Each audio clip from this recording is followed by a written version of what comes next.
Bonjour, nous sommes le dimanche 1er juin 2025 et le sujet est les nouveaux Motorola de la gamme G avec le G56 qui est décliné en 4 couleurs. Nous verrons également les specs plus en détail de ce G56 et nous les comparons également à la génération précédente G55 qui a pas mal de différences, surtout au niveau du bloc optique et de la protection de l'écran. Il est décliné en 4 couleurs: Paint One Dazzling Blue, bleu foncé, Paint One Grey Mist, gris, Paint One Deal vert foncé et Paint One Black Oyster noir. Il est disponible courant de ce mois-ci chez d'autres e-commerçants également. Sur le site, c'est 279 € pour le modèle 8 Go de RAM et 256 Go de stockage. N'oubliez pas de vous abonner pour plus de news sur le monde de la high-tech ainsi que les bons plans, également sur mon Twitter et en description sous toutes mes vidéos. Vous pouvez les retrouver dans mes playlists. Ici, le modèle 256 Go de stockage intégré a également la possibilité d'être couplé à 2 Teraoctets maximum avec une carte micro SD XC, puisque c'est la capacité maximale sur ces cartes-là. Une carte 2 Teraoctets coûte environ 200 €. Une carte 1 Teraoctet, lors des ventes flash, on peut la trouver à 80 €. Il est sous Android 15 et aura probablement 2 ou 3 au moins update OS, donc mise à jour Android. Son CPU, c'est un Mediatek, donc taïwanais, Dimensity 7060 octo-cœur. Au niveau de la batterie, on est à 5200 mAh avec un chargeur 30 watts. La taille de l'écran, 6,72 pouces, LCD, 120 Hz, et on voit ici Corning Gorilla Glass 7i, similaire au Motorola Edge 60, 60 Fusion, 60 Pro, qui sont dans les 400, 500, 700 € environ. Au niveau de la définition, on est sur du Full HD+, 2400 par 1080, ce qui donne une densité de pixels de 391 ppi pour pixels per inch ou pixels par pouce. Il a également des protections supérieures, IP68 et IP69 pour indice de protection, 6 le niveau le plus élevé contre la poussière, 8 contre les éclaboussures d'eau et l'immersion temporaire, style 1,5 m 30 minutes, et IP69 c'est contre les projections d'eau à haute pression.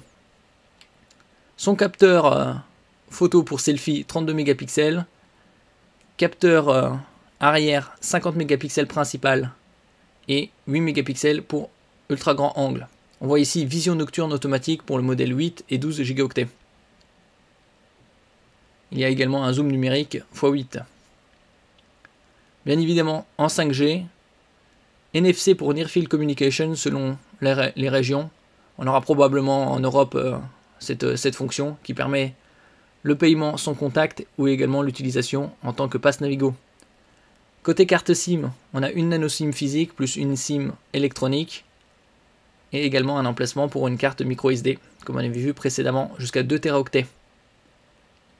Actuellement, on a des très bons plans concernant les forfaits téléphoniques, style 5 € pour 50 Go en 4G ou 7 € pour la 5G et 100 Go.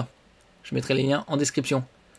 Ici, nous allons comparer l'esthétisme du Motorola G56 par rapport au modèle précédent G55. Ici, on voit 4 coloris et surtout, ce qu'on note à l'arrière, c'est le bloc photo qui est plus imposant et similaire au Motorola Edge 50 et 60. Ça, c'est le G56 et le modèle précédent G55. On voit ici, on monte en gamme, 3 coloris et un bloc photo plus simpliste. Nous allons comparer les specs de ces deux smartphones.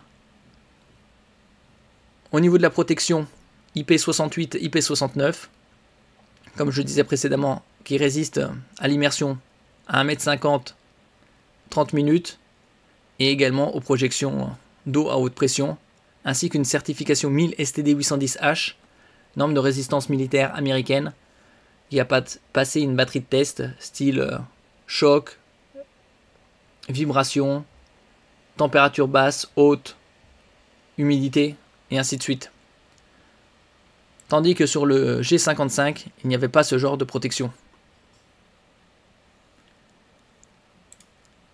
On passe à la dalle, ici IPS 120 Hz, 6,72 pouces de diagonale et une définition de 1080 par 2400, ce qui donne une densité de pixels de 392 ppi et également une protection Corning Gorilla Glass 7i sur le G56, tandis que sur le G55, on était également sur du IPS 120 Hz, une diagonale inférieure 6,49, une définition identique, ce qui donne une densité de pixels légèrement supérieure, 405 ppi, et une protection Corning Gorilla Glass 5, donc inférieure.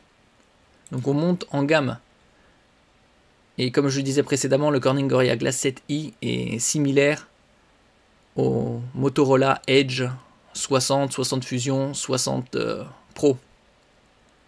Il est sur Android 15, il n'y a pas de précision actuellement sur le nombre de updates, probablement 2 ou 3 minimum au niveau OS. Équipé d'un Mediatek Dimensity 7060 à 6 nanomètres, octo-cœur, 2,6 GHz.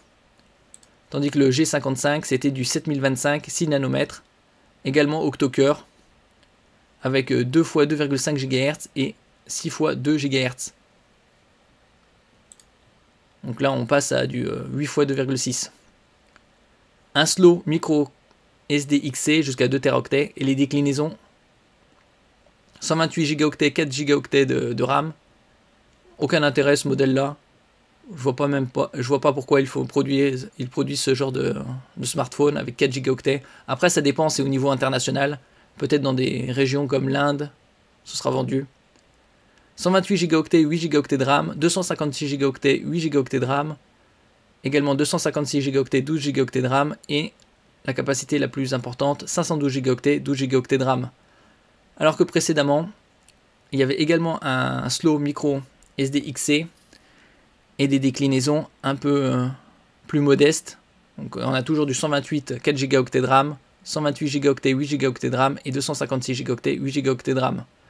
Bien évidemment, il vaut mieux privilégier les modèles avec 12 Go de RAM et il y aura certainement du RAM Boost, c'est-à-dire une adjonction de mémoire virtuelle qui est prise sur la mémoire de stockage pour passer à 24 Go.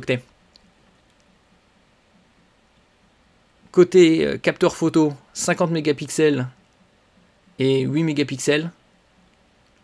Et le frontal pour les selfies, 32 mégapixels sur le G56. Tandis que sur le G55, c'était également 50 mégapixels pour le principal, 8 mégapixels pour le ultra grand angle.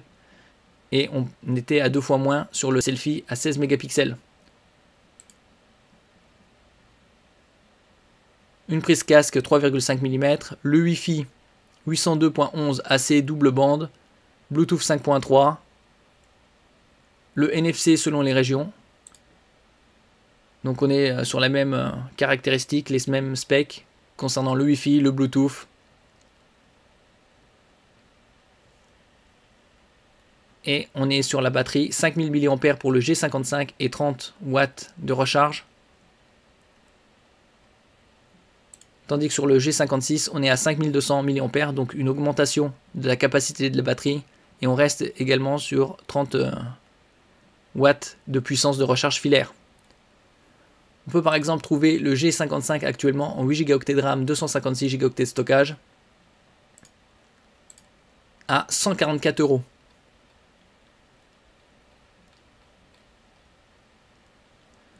Donc en ce qui concerne le G56, là il l'avait indiqué à 279, ce sera probablement dans les 220-230 assez rapidement. Ici c'est du 8 et du 256, donc possible que la version 12 Go de RAM et 512 Go de stockage soit dans les 320-350 €, et la version 256 12 Go de stockage dans les 270 sur différents e-commerçants. Merci pour votre écoute et à la prochaine.